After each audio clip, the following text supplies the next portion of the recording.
রাধে রাধে বন্ধুরা, আজকে তোমাদের সাথে শেয়ার করব শীতের নানা রকম সবজি দিয়ে মাছের মাথা দিয়ে পালং শাকের ঘন্ট। এবার রান্নাটি করতে যে উপকরণগুলি লাগবে সেগুলি হলো সিম, বেগুন, আলু। ফোড়নের জন্য লাগছে 5 ফোড়ন, কাঁচা লঙ্কা, বড়ি, মাছের মাথা আর পালং শাক তো থাকছেই। আমি রান্নাটা সর্ষের তেলে করব, তাই কড়াইতে সর্ষের তেল গরম করতে দিলাম। তেলটা যতক্ষণ গরম হচ্ছে ততক্ষণ আমি মাছের মাথার মধ্যে লবণ আর হলুদ মাখিয়ে নিলাম। তেলটা গরম হয়ে গেছে। একটা কথা বলি, আমি পুরো রান্নাটা কাঠের জালের উনুনেই করব। এবার মাছের মাথাগুলো দিয়ে ভেজে তুলে নেব। এবার ওই তেলেই বড়িগুলোকে লাল লাল করে ভেজে তুলে নেব। এবার ওই একই তেলে আমি ফোড়ন দেব, 5 ফোড়ন আর কাঁচা লঙ্কা। তারপরে প্রথমে আলুগুলোকে দিয়ে ভালো করে ভেজে নেব। আলু একটু ভাজা হয়ে গেলে এবার সবজিগুলো দিয়ে দেব, সিম আর বেগুন। আমাকে এই রান্নাটা শিখিয়েছে আমার বদ্দি, মানে আমার দিদির যা।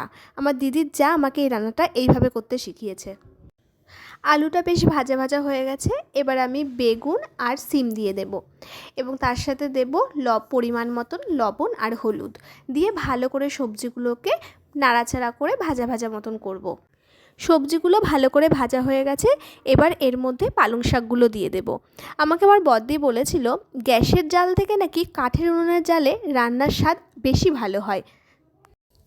পালং শাক থেকে যে জল বেরোবে সেই জলেই সমস্ত কিছু সিদ্ধ হয়ে যাবে। আসলে সত্যি বলতে আমি রান্না তেমন পারি না। আমাকে আমার দিদি, বড়দি, মা, আমার বৌদি এরা যেমন করে বলে আমি তেমনভাবে রান্না করি। মানে আমার সমস্ত কিছু রান্নার রেসিপি ওরাই বলে দেয়। সবজিগুলো সিদ্ধ হয়ে গেছে। এবার এর মধ্যে ভেজে রাখা মাছের মাথা দিয়ে দেব আর ভেজে রাখা বড়ি দেব আর দেব মিষ্টি। মিষ্টি বলতে আমি এখানে চিনির পরিবর্তে বাতাসা দিয়েছি, তোমরা চাইলে চিনিও দিতে পারো। এবার খুন্তির সাহায্যে মাছের মাথাগুলোকে ভেঙে সবজির সাথে মিশিয়ে দেব। ততক্ষণ পর্যন্ত জাল দেব যতক্ষণ না জল শুকিয়ে বেশ একটু আটার মতন হচ্ছে। এবার দেখো জলটা একদম শুকিয়ে গেছে। এবার আমরা ভালো করে নাড়াচাড়া করে এবার আমরা নামিয়ে নেব।